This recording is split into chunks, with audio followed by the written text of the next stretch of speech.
Allô, vite, j'ai besoin de ton aide pour le nouvel épisode. Attends, je rêve, tu m'utilises pas pendant 2 épisodes et là tu reviens me voir sans rien dire. Le jour où t'auras un rôle plus important que le bouche-trou, tu me rappelleras en me suppliant, exploiteur de merde. Et vous, là, derrière, ça vous dirait de jouer dans ma vidéo? C'est gentil, mais non, on doit tenir la caméra.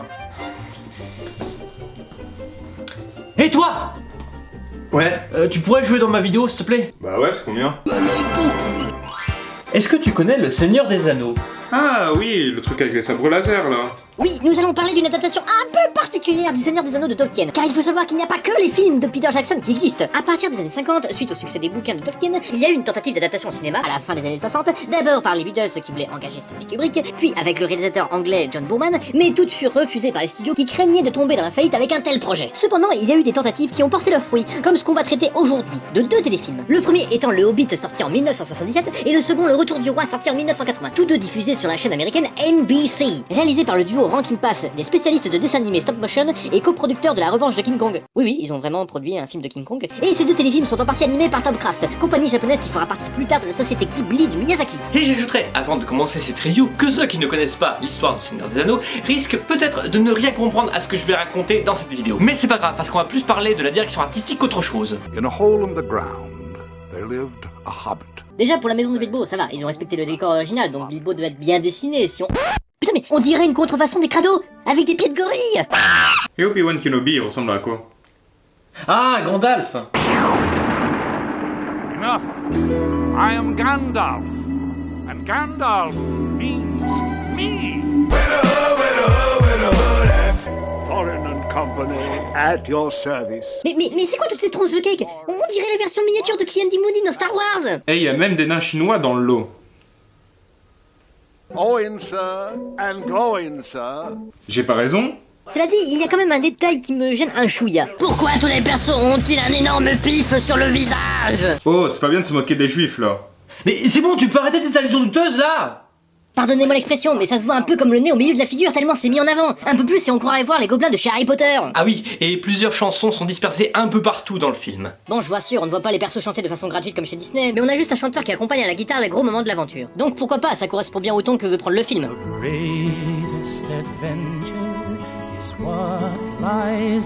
Non mais tu parles que des trucs positifs là. Vas-y, parle des trucs qu'il faut qu'on critique.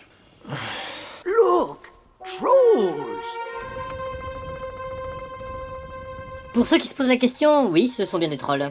Avec des gros pifs, bien évidemment. Et pour Elrond, le roi des elfes, on dirait Ra's al Ghul dans Batman, mais avec des étoiles fixes autour de la tête comme s'il avait été assommé. C'est pas ridicule, c'est juste bizarre. Et je ne vous parle pas des gobelins qui ressemblent trait pour trait à Pumba qui a subi des radiations chimiques. Et Gollum, il ressemble à quoi? C'est ce qu'on attend vraiment depuis le début. Tu veux vraiment te suicider à ce point-là?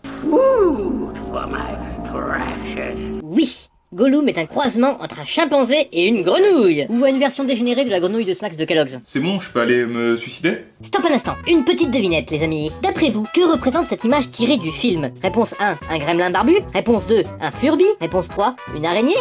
Les 3. Bravo! C'est pas une blague, il s'agissait bien des araignées qui attaquent Bilbo et les nains dans la forêt. Et on va passer sur les elfes qui sont aussi grands que les navis d'Avatar et qui ont la tête coiffée d'épinards. Une petite chanson de pirate pour se détendre? Mais y a pas de pirates dans le Hobbit.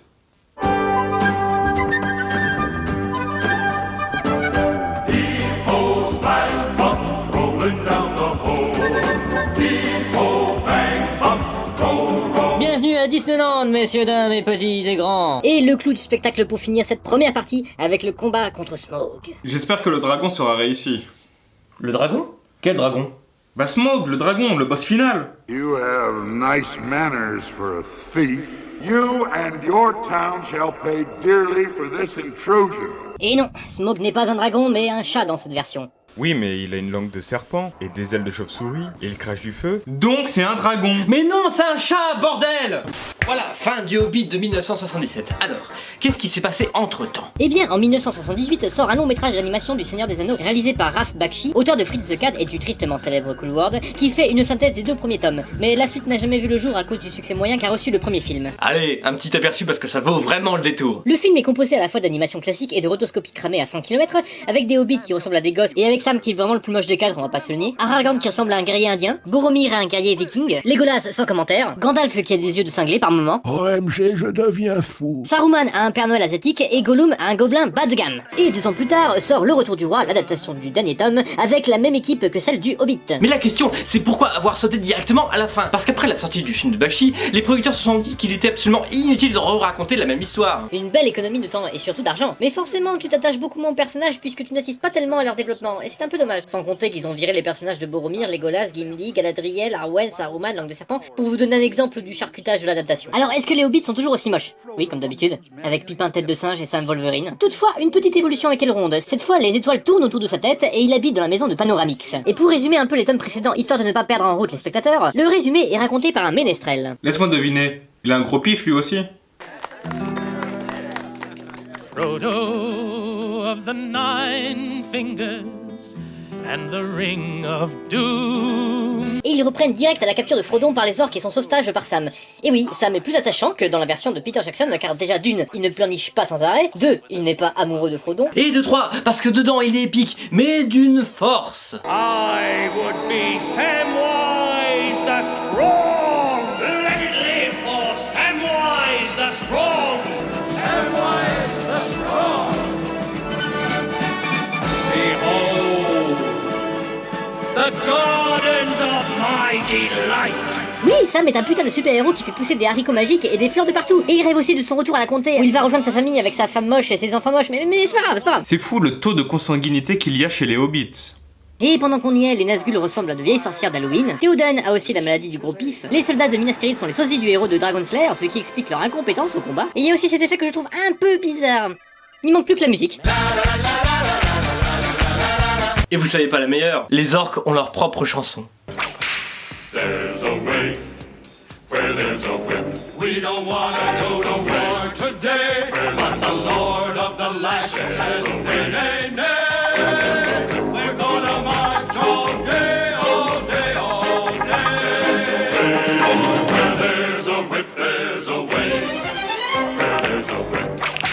En fait, ils sont juste pas contents d'aller à la guerre et ils le chantent quoi. Moi aussi je chante quand je vais au travail. Et je te cache pas que j'ai un peu l'air con. Tiens, j'ai envie de tenter un truc. Hey ho, oh rentre du boulot. Et pour finir en beauté, voici le roi sorcier dans toute sa splendeur. Bon, il ressemble à un Jawa au début, mais putain, il pète la classe, il doit avoir une voix hyper impressionnante.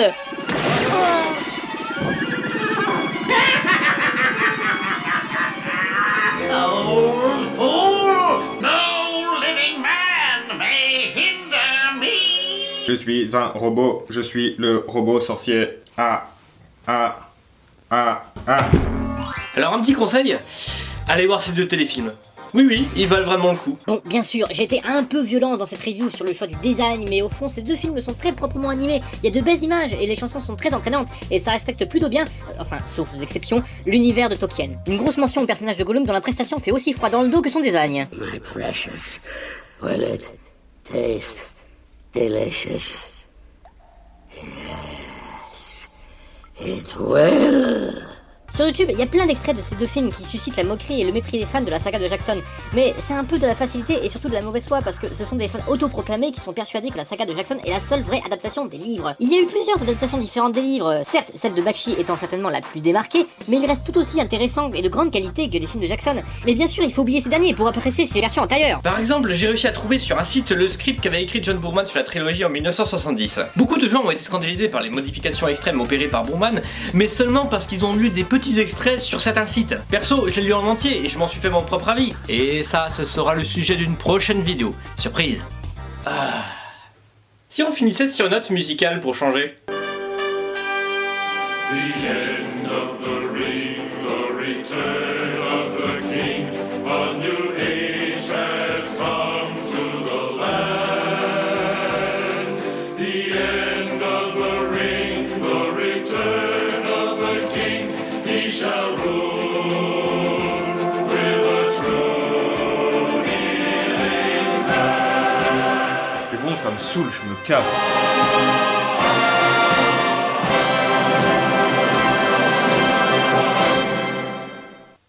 Mais c'était qui ce mec en fait? Qu'est-ce qu'on en sait? En tout cas, vu ton budget, t'avais pas de quoi te payer une star. Oh, mais t'es revenu finalement! Oui, j'ai bien réfléchi. Je crois qu'en fin de compte, on a besoin l'un de l'autre et qu'on est bel et bien inséparables. Inséparable comme les doigts de la main.